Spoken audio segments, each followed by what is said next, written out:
Now, Why? like they entered the scene like prodigies. You have to acknowledge, like they enter the scene like prodigies. Like they have this impression that's very hard to beat these players individually. That whenever they are playing, they always snowball, they always stand up. They're expected to carry their team. But here's one thing: they have no championship. Like, they have no MPL championship on their belt. That is the running game about H2O here.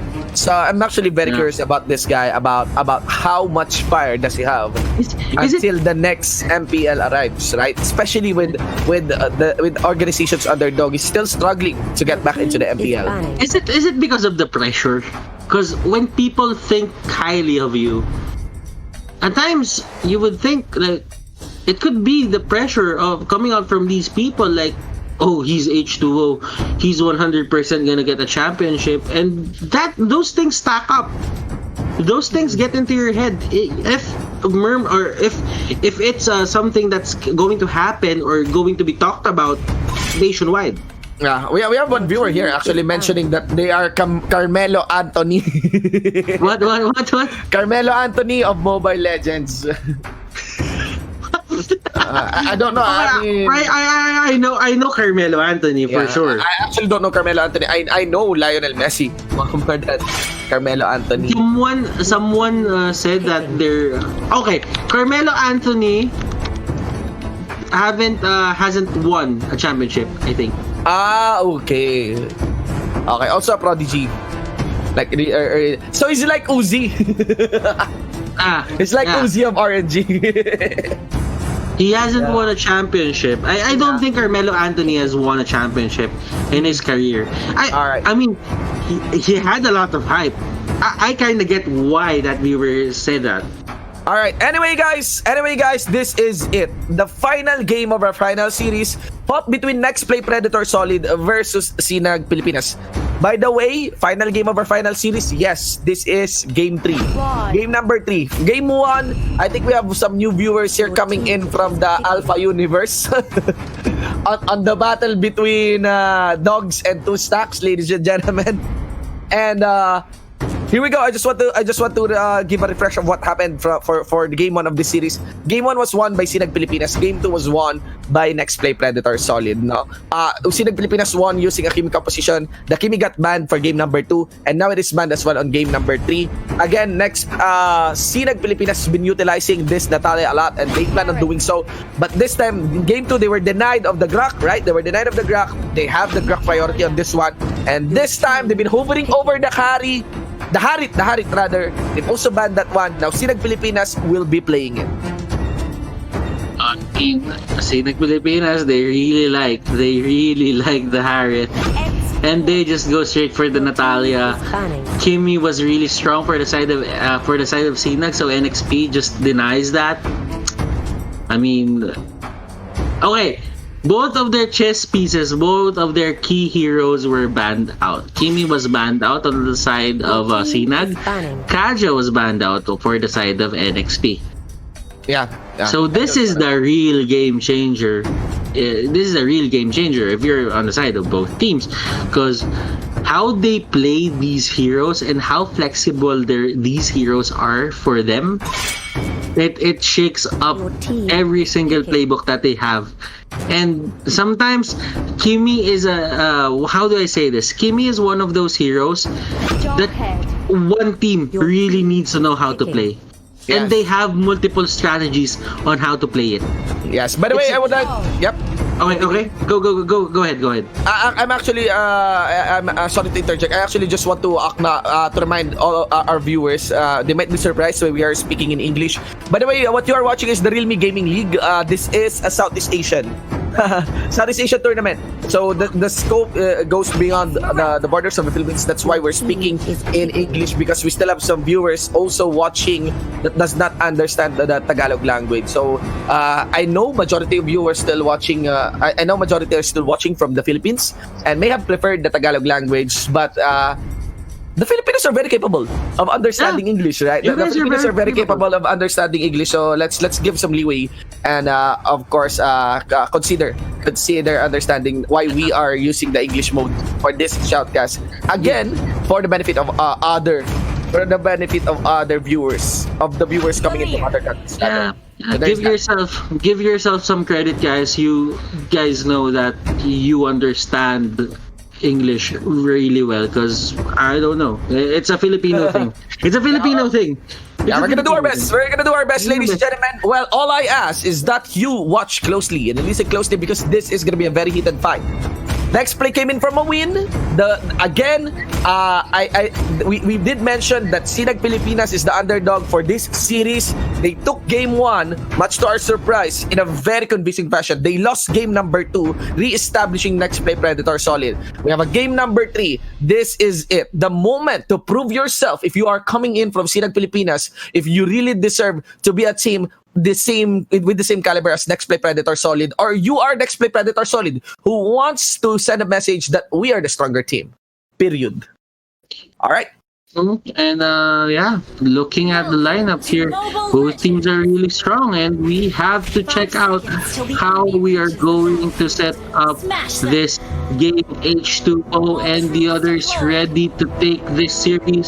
Sinag Pilipinas, being the underdogs that they are, they're ready to prove that they can beat a team with a caliber such as Nexplay Predator Solid. Nexplay Predator Solid. Let's head into the game. Let's head into the game, guys.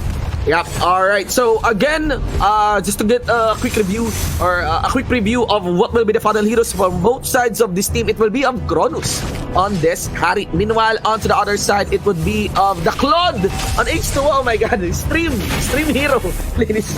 I mean, people love seeing H2O play Claude, right? Yeah.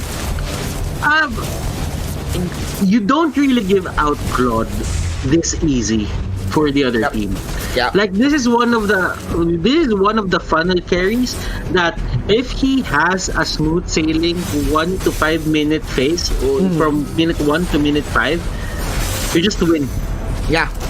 All right. That's how brain dead a Claude is at times. That's a big word. That's a big word.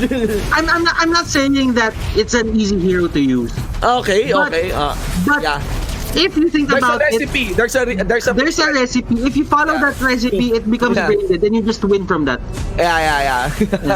but you know, there's still some heavy technicalities in playing Claude, especially for beginners. Like you need to get the proper timers on your Art of Thievery, right? On your Art of Thievery, and when you get the main stacks, you need to properly predict when to go in with your BMI and of course Blazing Duet combo. I mean, at this stage, at this level of play, everyone gets that.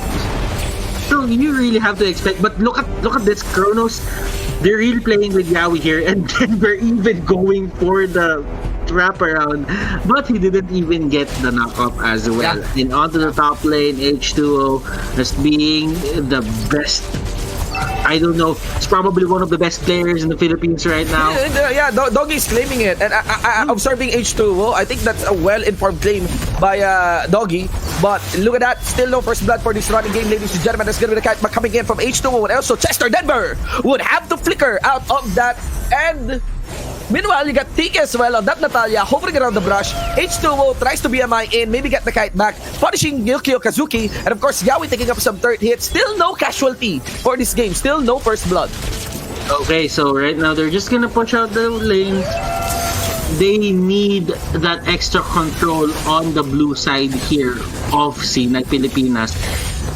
And Kronos and the others, they're just answering. They want the extra control for the violet buff or purple buff side of Nexplay Predator Solid as well. So both teams here, they really put a lot of emphasis in the purple buff rather. Yeah. Purple buff, just because Harriet is reliant, and Claude is much better with the purple buff.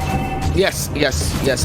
So it's like when you deny something against the enemy team and you're able to put it on your own funnel, you further take the lead, right? You make the lead fatter in terms of the when you try to consider the gap between the two teams and when you're trying to really establish your main funnel against the enemy funnel. That's the first blood though. That is a clear misposition there by... Alright, we are back into the game, guys. Members of Nexplay Predator already started this turtle without any contention from Sinag Pilipinas. Is that fatigue that we are seeing from Sinag Pilipinas? This is the first time that an early turtle was not contested by this budding team. H2O and the others having the comfort of a Claude on his hands, and it's a really strong hero. It just carries the team without question. Yeah. And look at this with the start H2O, and this is it. Yeah, things are looking out of. Yeah, and that's the problem there. Chester is giving a lot of space for H2O here. He did BMI out, keeping his distance still. Some respect for Denver, and they have no idea where Tiki might be. But right now, you can feel the pressure here from the side of Sinag Pilipinas. But maybe not. Maybe I'm mistaken. That's a very well thought out pick by Denver against the Valley. And I think Chester overstayed his welcome there, underestimating the initiate capacity of Tiki and Denver. You know what? Seeing how H2 is playing this hero, you would really see the amount of communication that this team is putting on for him. Like, he has always a sense of when the jungle monsters are up. He knows when the crab coin is up. So he always goes there. And look at this. He's gonna go up top. He's probably gonna take this first so that his stacks won't go down. And he's gonna take that next crab coin. That is a lot of communication that's happening on their side. And this is what sets the men from the boys. And the men here are going to be Nexplay Predator, and they're gonna push this in. Cora here getting stuck. And look at that H2O taking a bit of damage from the turret, and they will get this this purple buff. And wow, hold that thought. Control. Here onto the side of the purple buff, ladies and gentlemen, forces the wild charge away from Korai. MB here initiates with the last insanity under the turret. He does know he can keep some good distance. Denver trying to also do it up against the members of NXP. It doesn't matter. Korai to the front line. Kronos has to kite back, activates his ultimate. Tiki into the back line as well. Will try to assassinate anyone? No. Silence is going casted here from the Natalia. Yes, I agree with you, by the way, Butters, when you mentioned that this is what separates the boys from the men. If you've observed and if you've watched Doggy's YouTube channel, you'll be seeing how manly this Nexplay Predator players is, especially with the matchmaking that Doggy is giving to them with Andrea Angeles, with Kim Solis. Very manly. The boys are becoming men. The boys are becoming men. Yes. Boys to men. Boys to men. And they have pure control on the map, just like with the girls. Doggy being the coach of everything, a life coach. And look at this, Yukio Kazuki going in. It doesn't have enough items though. He's just gonna go down. Tiki can't really do anything. Then we're kicking the hell out of Yaoi. Get away from me. And that is going to be the end of that skirmish. Now, you may see, guys, that the team fight here of Sinag Pilipinas is all over the place, but it's not like that. It is indeed all over the place. But what is the mistake by Sinag Pilipinas is they are now losing track of their firepower. Compared to the firepower that Nexplay Predator can burst against them. They're trying to penetrate on different points against the formation of Nexplay Predator. It doesn't matter. H2O into the front line. Crazy guy that is. He doesn't care. He was able to greet the show using the Blazing Duet, and just like that, no answer from the other members of Sinag Pilipinas. They're knocking onto the doors here for Sinag Pilipinas. Tiki will be the target here. He gets bit by the Chichu dog, and the Chichu dog is a bit tame. He didn't get the kill. Indeed. We have to be careful, ladies and gentlemen. Let's see here. Members of Nexplay Predator already controlling this game with only just losing one turret, outer turret for the most part, and now they're taking siege. They're taking control on this inhibitor turret push. I just want to mention that they have a lot of capacity to go for this inhibitor turret dive, especially with the Claude, especially with the John, especially with the Popol and Cupa. They can just continue pressuring Sinag Pilipinas. This is one of the games where there is little to no chance for comeback. Like, the chance for comeback here is probably at 3% the tops. Yeah. Because, Yes. just because Claude is just way too good of a hero. And Yeah. Munton, if you're hearing me, you probably want to nerf this hero, or give him a bit of a damage rescaling.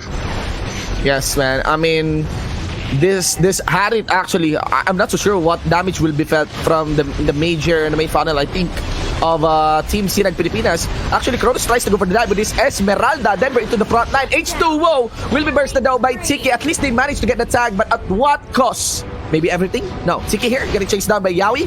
And also, Rene J went for the flicker in. At least that stops the push from the members of Sinag Pilipinas. We're able to tag H2O. Now, this is one clear message of the dynamic of this game. H2O has a lot of firepower, but in terms of defensive capacity, H2O can still be killed. H2O is still squishy. And Kronos. Oh, that was a two-man knockup. Wow, what a play here coming out from this team. Yawi and the others. Oh no. Away. Renji, wow. Yep. Oh. Okay, he was able to get a slow on that part. I think with that jungle spell. I'm starting to forget about the jungle spell. What is the jungle spell? I came from the Alpha universe, eh. Retribution. Retribution. Sorry, guys. All right. So anyway, Claude is using the retribution just to get a slowdown. You know what? If you say the Alpha universe's jungle skill, career over. You're hitting two birds with one stone. Why? Because that's another game as well. Yeah. That's two games, yeah. Anyway, guys, look at that. Members of Sinag Pilipinas able to actually walk out of their own base just because H2O got caught on the top lane. So that's how big the contribution of this guy is for the members of NXP. Indeed, water is important. I don't know, Shin. Probably the most important thing in the map right now is the Lord. It is the most important part of the map. I don't really think that there's any more anything that can save Sinag right now from losing this game. But if there is, but if there is, it's probably Tiki taking down H2O time and time again. Denver gets caught out. Denver here will probably get away. H2O will get sniped. Actually curious about that one. Wow, Tiki, ladies and gentlemen, Tiki against H2O. And that's gonna be Natalia doing its job. That is another major loss for the members again of Nexplay Predator Solid. You have to remember that their main damage source can only be MB, H2O as well, but that is far out. That the H2O's damage is very far compared to the other members here of Team Nexplay Predator. Yukio Kazuki move forward with their truncheon coming in from Chester, tries to push back, gets greeted here by the last insanity on Yukio Kazuki. He has enough shield. No, it won't be. He is converted to 200 gold by the export. And 200 gold he will be. Kronos here using that Zaman Force. I haven't casted a Harith game in quite some time. Zaman Force, it feels kind of foreign now. If you think about it. If you say Zaman Force, it doesn't feel natural anymore. Doesn't feel natural anymore. I mean, you have to take note that the Harit has left the meta for quite some time. Look at the graph here. You can actually see the bulge there onto the red side, onto the members of Team Nexplay Predator. That is a clear signal that the gold is now moving closer onto the equilibrium, the white line, and closer to the side of Sinag Pilipinas. Now, Nexplay Predator, enough joking around. It's already almost a quarter to 1 a.m. ladies and gentlemen, and we need to finish this game in a clean manner. Let's see here. Tiki tries to push forward. He tries to gamble, at least get a steal onto the Lord. Gets chased down by MB. H2 as well. It's just gonna go for the trap, and I think they will fall back. Nexplay wants to finish this one clean now, in a clean manner. They're not gonna risk anything. That is a very good decision coming up from them. They're not gonna force out anything. They're just gonna play this straightforward. Wait for the Lord, push with the Lord, and walk with the Lord. Walk with and lead with the Lord, man. Lead with the Lord, lead me, Lord. Lead me, Lord. All right, let's see here, ladies and gentlemen. 8-12 for the game as the Lord is now knocking into the invisible door here in the mid lane of Team Sinag Pilipinas, whereas the rest of the members of Nexplay Predator will be pushing forward on the inhibitor turret up top as they dish out Sinag Pilipinas, that is destroy the Lord. Last insanity again for MB, gets the burst under the Cho. There's enough minion wave though, and still H2O will just go for the cat back against Yuki Okuzuki. Tiki into the back line. He will be subdued by the members here of Nexplay Predator. Again, that's gonna be Korai destroyed as well. Only 2 members remaining for the side of the members here of Sinag Pilipinas. He does what he can. H2O still alive along with Yawi. That's it, ladies and gentlemen. In a very clean, in a very well fought game number 3, Nexplay Predator beats Sinag Pilipinas. Victory! They can never win the fight without Tiki picking off that claw.